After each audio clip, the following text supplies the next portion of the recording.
83 ವಸಂತಗಳನ್ನ ಪೂರ್ಣಗೊಳಿಸಿ 84ನೇ ವಸಂತಕ್ಕೆ ಕಾಲಿಟ್ರು ಅಂತ ಮಾಜಿ ಮುಖ್ಯಮಂತ್ರಿಗಳು ಬಿಜೆಪಿಯ ಕೇಂದ್ರ ಸಂಸದೀಯ ಮತ್ತು ಚುನಾವಣಾ ಮಂಡಳಿಯ ಸದಸ್ಯರಾಗಿರುವಂತಹ BS ಯಡಿಯೂರಪ್ಪನವ್ರಿಗೆ ಈಗಾಗಲೇ ಸಾಕಷ್ಟು ಅಭಿನಂದನೆಗಳ ಮಹಾಪೂರ್ವೆ ಹರಿದು ಬರ್ತಾ ಇದೆ. ಖುದ್ದು ನಾ ಕಂಡಂತೆ BS ಯಡಿಯೂರಪ್ಪ ಎಂಬ ವಿಚಾರಕ್ಕೆ ಸಂಬಂಧಪಟ್ಟಂತೆ ನ್ಯೂಸ್ ಫಸ್ಟ್ ಜೊತೆ ಮಾತನಾಡಲಿಕ್ಕೆ ಮಾಜಿ ಸಚಿವರಾಗಿರುವಂತಹ DN ಜೀವರಾಜ್ ಇದ್ದಾರೆ. ಅವ್ರನ್ನ ಮಾತಾಡಿಸ್ತೀನಿ. ಜೀವರಾಜ್ ಅವರೇ, ನಿಮ್ಗೂ ಯಡಿಯೂರಪ್ಪನವ್ರಿಗೂ ಬಹಳ ಹತ್ತಿರದ ಒಡನಾಟ. ನೀವು ಕಂಡಂತೆ ಯಡಿಯೂರಪ್ಪನವ್ರನ್ನ ಈ ಸಂದರ್ಭದಲ್ಲಿ ಹೇಳೋದಾದ್ರೆ? ನಾನು ಯಡಿಯೂರಪ್ಪನವ್ರನ್ನ 1991ರಿಂದ ನೋಡಿದ್ದೇನೆ ಮತ್ತು ಬಹಳ ನಿಕಟವಾದ ಸಂಬಂಧ. ನಾನು 94ಕ್ಕೆ ಅಭ್ಯರ್ಥಿ ಆದ ದಿನದಿಂದ ಇದೆ. 2004ರಲ್ಲಿ ನಾನು ಆಯ್ಕೆ ಆದಮೇಲೆ ಯಡಿಯೂರಪ್ಪನವರು ಉಪಮುಖ್ಯಮಂತ್ರಿ ಆದ ಆ ಸರ್ಕಾರದಲ್ಲಿ ನಾನು ಮುಖ್ಯ ಸಚೇತಕನಾಗಿ ಕೆಲಸ ಮಾಡಿದ್ದೇನೆ. ಯಡಿಯೂರಪ್ಪನವರು ಮುಖ್ಯಮಂತ್ರಿ ಆಗಿದ್ದಾಗಲೂ ಮುಖ್ಯ ಸಚೇತಕನಾಗಿ ಕೆಲಸ ಮಾಡಿದ್ದೇನೆ. ಯಡಿಯೂರಪ್ಪ ಒಬ್ಬ ಹಾರ್ಡ್ ವರ್ಕರ್, ಕೆಲಸಗಾರ, ಕನಸುಗಾರ. ಯಡಿಯೂರಪ್ಪನಿಗೆ ಒಂದು ಕಳಕಳಿ ಇದೆ ನೋಡಿ. ಒಬ್ಬ ರೈತ ನಾಯಕ ಏನೂ ಇಲ್ಲದ ಪಕ್ಷವನ್ನ ಪಾದಯಾತ್ರೆಗಳ ಮುಖಾಂತರ ಕಟ್ಟಿದ್ದಾರೆ. ಬಸವ ಕಲ್ಯಾಣದಿಂದ, ಬಸವನ ಬಾಗೇವಾಡಿಯಿಂದ, ಶಿವಮೊಗ್ಗದಿಂದ ಈ ಪಾದಯಾತ್ರೆಗಳನ್ನ ಹುಡುಗಾಟ ಅಲ್ಲ. ಇವತ್ತಿನ ಬಿಜೆಪಿ ಏನನ್ನಾರು ಮಾಡ್ಬೋದು, ಆದರೆ ಅವತ್ತಿನ ಬಿಜೆಪಿಯಲ್ಲಿ ಈ ಪಾದಯಾತ್ರೆಗಳನ್ನ ಸೃಷ್ಟಿ ಮಾಡೋದೇ ಬಹಳ ಕಷ್ಟದ ಕೆಲಸ. ಆದರೂ ಯಡಿಯೂರಪ್ಪನವರು ಈ ಪಾದಯಾತ್ರೆಗಳ ಮುಖಾಂತರ ಪಕ್ಷವನ್ನು ಕಟ್ಟಿ, ಪಕ್ಷವನ್ನು ಬೆಳೆಸಿ, ಯಡಿಯೂರಪ್ಪನವರು ಮುಖ್ಯಮಂತ್ರಿ ಆಗಿದ್ದಾಗ ನಾನು ಯಾವಾಗಲೂ ಹೇಳ್ತೇನೆ, ಒಬ್ಬ ಕಳಕಳಿಯ ವ್ಯಕ್ತಿತ್ವ ಹೇಗಿರುತ್ತೆ ಅಂತಂದರೆ, ಹುಟ್ಟಿನಿಂದ ಸಾವಿನವರೆಗಿನ ಸವಲತ್ತುಗಳನ್ನು ಕೊಟ್ಟಂಥ ಒಬ್ಬ ಮಹಾನ್ ನಾಯಕ. ನೀವು ಮಡಿಲು ಕಿಟ್ಟು, ಅಲ್ಲಿಂದ ಭಾಗ್ಯಲಕ್ಷ್ಮಿ, ಸೈಕಲ್ಲು, ನೀವು ವಿದ್ಯಾನಿಧಿ, ಅಲ್ಲಿಂದ ಮುಂದಕ್ಕೆ ಬಂದರೆ ನೀವು ರೈತರಿಗೆ ಬೇಕಾಗಿರುವಂಥ ಸವಲತ್ತುಗಳನ್ನು ಹೇಳ್ತಾ ಹೋದರೆ ತುಂಬ ಉದ್ದ ಹೇಳಬೇಕು. ಕೊನೆಗೆ ಅಂತ್ಯ ಸಂಸ್ಕಾರಕ್ಕೂ ಹಣ ಕೊಟ್ಟಂತ, ಅಂತ್ಯ ಸಂಸ್ಕಾರಕ್ಕೆ 2,000 ರೂಪಾಯಿ ಕೊಡಬೇಕು ಅಂತ ಹೇಳುವಂತ ಒಂದು ಆದೇಶ ಮಾಡಿದ್ದಿದ್ರೆ ಅದು ಯಡಿಯೂರಪ್ಪ ಮಾತ್ರ. ಈ ಕಾರಣಕ್ಕೆ ನಾನು ಹೇಳ್ತಾ ಹೋದ್ರೆ ಅದು ತುಂಬ ಉದ್ದಾಗತ್ತೆ.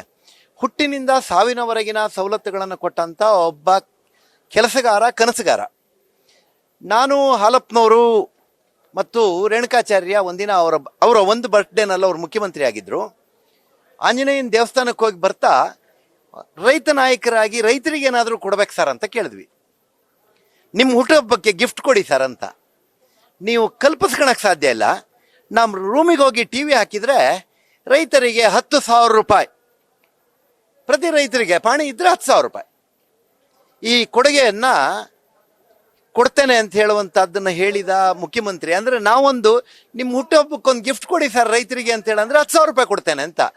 ಈ ತರದ ರೈತ ಪರವಾದಂಥ ಆಲೋಚನೆಗಳನ್ನು ಇಟ್ಟಂತ, ಜನಪರವಾದ ಆಲೋಚನೆ ಇಟ್ಟಂತ ರೈತ ನಾಯಕರು ಯಡಿಯೂರಪ್ಪನವರು.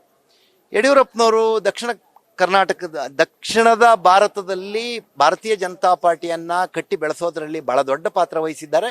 ಮತ್ತು ನನ್ನಂತ ಎಷ್ಟೋ ಜನ ಶಾಸಕರಾಗಿದ್ದೀವಿ, ಮಂತ್ರಿಯಾಗಿದ್ದೀವಿ, ಪಕ್ಷದ ಒಳಗಡೆ ಜಿಲ್ಲಾ ಪಂಚಾಯತಿ ಸದಸ್ಯರಾಗಿದ್ದಾರೆ, ಕೆಲಸ ಮಾಡಿದ್ದೀವಿ. ಯಡಿಯೂರಪ್ಪನವರು ಇವತ್ತೂ ಯಡಿಯೂರಪ್ಪ ಬರ್ತಾರೆ ಅಂತೇಳಂದ್ರೆ ಯಾವ ಅಧಿಕಾರಿ ಇರ್ಬೋದು, ಯಾರೇ ಇರ್ಬೋದು, ಒಂದು ರೀತಿಯ ಸಂಚಲನ ಇದೆ. ಅದು ಯಡಿಯೂರಪ್ಪನವರ ವ್ಯಕ್ತಿತ್ವ. ಪಕ್ಷಕ್ಕಾಗಿ ಯಡಿಯೂರಪ್ಪನವರ ಹೋರಾಟ ಬಹಳ ದೊಡ್ಡದಿದೆ. ಯಡಿಯೂರಪ್ಪನವರಿಗೆ 84 ವರ್ಷಗಳಾಗಿದೆ. ನಾವು ಇನ್ನೂ ಯಡಿಯೂರಪ್ಪನವರಿಗೆ 100 ವರ್ಷ ಆಗುವಂಥ 100ನೇ ವರ್ಷದ ಕಾರ್ಯಕ್ರಮವನ್ನು ನೋಡುವಂತಾಗಲಿ. ಆ ಭಗವಂತ ಅವರಿಗೆ ಆಯುಷ್ಯು, ಆರೋಗ್ಯ ಕೊಟ್ಟು, ಇನ್ನಷ್ಟು ಶಕ್ತಿ ಕೊಟ್ಟು ಈ ಕರ್ನಾಟಕದಲ್ಲಿ ಭಾರತೀಯ ಜನತಾ ಪಾರ್ಟಿಯನ್ನು ಮತ್ತೆ ಅಧಿಕಾರ ತರುವಂಥದ್ರಲ್ಲಿ ಯಡಿಯೂರಪ್ಪನವ್ರ ಪಾತ್ರ ದೊಡ್ಡದಾಗಿರಲಿ ಅಂತ ಹೇಳುವಂಥದ್ದನ್ನ ನಾನು ಹೇಳ್ತೇನೆ. ಯಡಿಯೂರಪ್ಪನವರಂಥ ನಾಯಕನ್ನ ಕಂಪ್ಯಾರಿಸನ್ ಮಾಡ್ಲಿಕ್ಕಾಗಲ್ಲ. ಯಡಿಯೂರಪ್ಪನೇ ಬೇರೆ. ಈ ಥರದ ನಾಯಕರುಗಳು ಕರ್ನಾಟಕದಲ್ಲಿ ಬಹಳ ಕಡಿಮೆ, ಅದರಲ್ಲಿ ಯಡಿಯೂರಪ್ಪ ಒಬ್ರು. ಸರ್, ಈ ಸಂದರ್ಭದಲ್ಲಿ ಈ ಪ್ರಶ್ನೆ ಕೇಳಿಲ್ಲ ತಪ್ಪಾಗತ್ತೆ.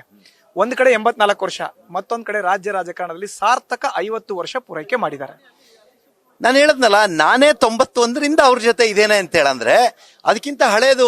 ಅವರ 50 ವರ್ಷಗಳನ್ನ ಎಷ್ಟು ಕಷ್ಟದಲ್ಲಿ ಮಾಡಿರ್ಬೋದು ಅಂತ 91ರ ಬಿಜೆಪಿನಲ್ಲೇ ನಾನು ಮಂಡಲ ಅಧ್ಯಕ್ಷ ಆದಾಗ ನೋಡಿದ್ದೇನೆ ಬಿಜೆಪಿ ಅಂದ್ರೆ ಎಷ್ಟು ಕಷ್ಟ ಅಂತ. ಆ 50 ವರ್ಷಗಳ ಹಿಂದೆ ಅವರು ಅದು ಎಷ್ಟು ಕಷ್ಟಪಟ್ಟಿರ್ಬೋದು. ಬಹುಶಃ ಅವರಿಗೆ ಒಬ್ಬೊಬ್ಬ ಪಕ್ಷ ಸೇರಿದ ದಿನನೂ ಒಂದು ಸಂಭ್ರಮ ಆಗಿರ್ಬೋದು.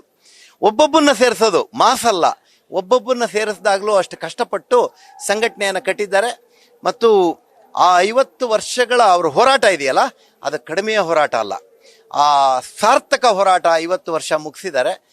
ಇನ್ನೂ ಮುಂದಿನ ದಿನಗಳಲ್ಲಿ ಪಕ್ಷಕ್ಕೆ ಅವರ ಅವಶ್ಯಕತೆ ಇದೆ, ಅದು ಸಂಘಟನೆ ಅವರ ಮುಖಾಂತರ ನಡೀತದೆ. ನನ್ನ ಕಡೆ ಪ್ರಶ್ನೆ ಸರ್, 84ನೇ ವರ್ಷದ ಈ ಒಂದು ಹುಟ್ಟುಹಬ್ಬದ ಸಂದರ್ಭಕ್ಕೆ ಶುಭ ಕೊರಕ್ ಬಂದಿದ್ರಿ, ಏನ್ ಗಿಫ್ಟ್ DN ಜೀವರಾಜ್ ಕಡೆಯಿಂದ ಯಡಿಯೂರಪ್ಪನವ್ರಿಗೆ? ಯಡಿಯೂರಪ್ಪನವರಿಗೆ ನಾನು ಗಿಫ್ಟ್ ಕೊಡೋದು, ಅವ್ರು ನನಗೆ ಕೊಡೋದು ಅಂತಿಲ್ಲ. ನನಗೆ ಅವರಿಗೆ ಒಂದು ರೀತಿ ತಂದೆ ಮಗನ ಸಂಬಂಧ ಇದೆ. ಅವರೇ ಕೊಡ್ತಾರೆ ನನಗೆ ಗಿಫ್ಟ್, ಅವರೇ ಕೊಡ್ಬೇಕು ನನಗೆ ಗಿಫ್ಟ್. ನಾನು ಅವ್ರ ಹತ್ರ ಆಶೀರ್ವಾದ ಕೇಳೋನಷ್ಟೇ. ಅವರಿಗೆ ನಾನು ಭಗವಂತನ ಕೈನಲ್ಲಿ ಆ ತಾಯಿ ಶಾರದೆ ಅವರಿಗೆ ಆಯುಷ್ಯು ಆರೋಗ್ಯವನ್ನು ಕೊಟ್ಟು ಇನ್ನಷ್ಟು ಶಕ್ತಿಶಾಲಿಯಾಗಿ ಪಕ್ಷ ಕಟ್ಟುವಂತ ಶಕ್ತಿ ಕೊಡ್ಲಿ ಅಂತ ಹೇಳಷ್ಟೇ ಕೇಳ್ತೀನಿ ನಾನು.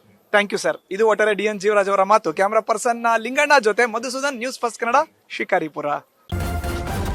ನ್ಯೂಸ್ ಫಸ್ಟ್ ನಿರ್ಭೀತಿಯಿಂದ ನಿಮ್ಮ ಪರವಾಗಿ.